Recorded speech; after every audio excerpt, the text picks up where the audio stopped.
जी अस्सलाम वालेकुम। जी आज हम एक्सरसाइज जो है 1.1 करेंगे।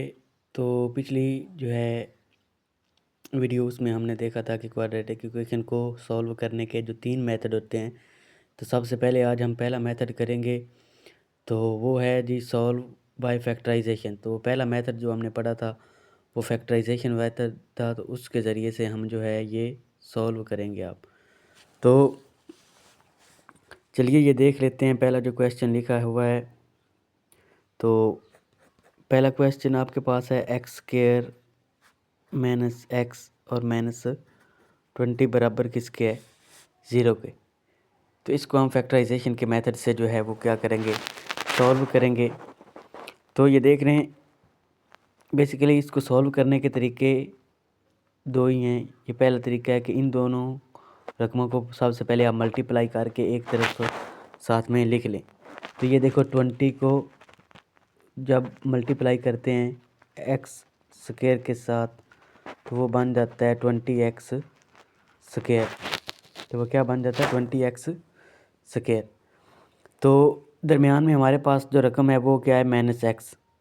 तो अब हमने दरमियान वाली रकम को इस तरह लिखना है कि अगर प्लस करें या माइनस करें तो ये दरमियान वाली रकम बन जाए, और इसको जब तोड़ेंगे तो उन दोनों को अगर ज़रब दें तो इन दोनों की ज़रब जो है जो 20x स्क्वायर बना है उसके बराबर आ जाए।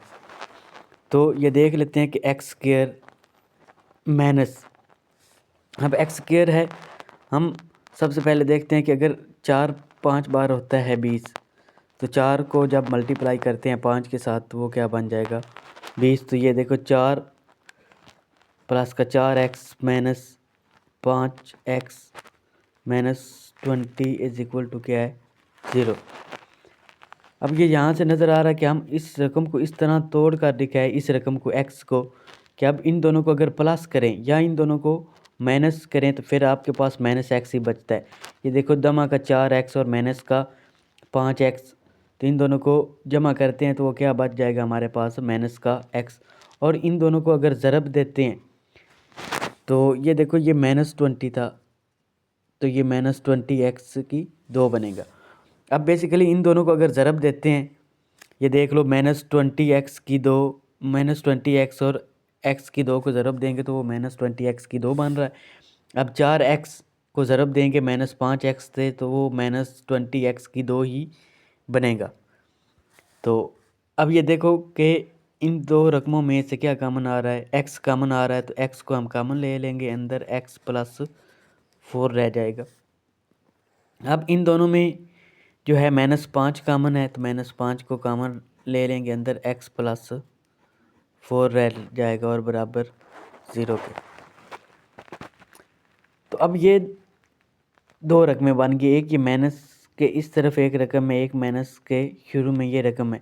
तो इधर भी x + 4 है, इधर भी x + 4 है, तो x + 4 इन दोनों में से क्या आ जाएगा कॉमन। तो x + 4 को हम बाहर कॉमन ले लेते हैं, अंदर क्या रह जाएगा x - 5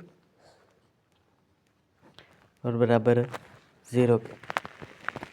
तो अब एक रकम ये है, एक रकम ये है, इन दोनों को अलग-अलग 0 के बराबर रखेंगे। ये भी दो रकमें हैं, ये देख लें x + 4 जो है इसे भी बराबर 0 के रख लेते हैं, और x - 5 जो है इसे भी बराबर 0 के रखते हैं।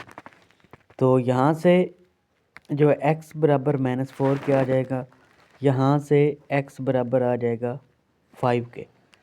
तो x की दो कीमतें हमारे पास आ गई हैं, एक x बराबर है -4 और दूसरी x बराबर है 5 के। तो सोल्यूशन सेट S.S का मतलब होता है सोल्यूशन सेट में हम लिखते हैं इनको। तो -4 और 5 ये दो आपके पास इसके सोल्यूशन सेट आ गए हैं।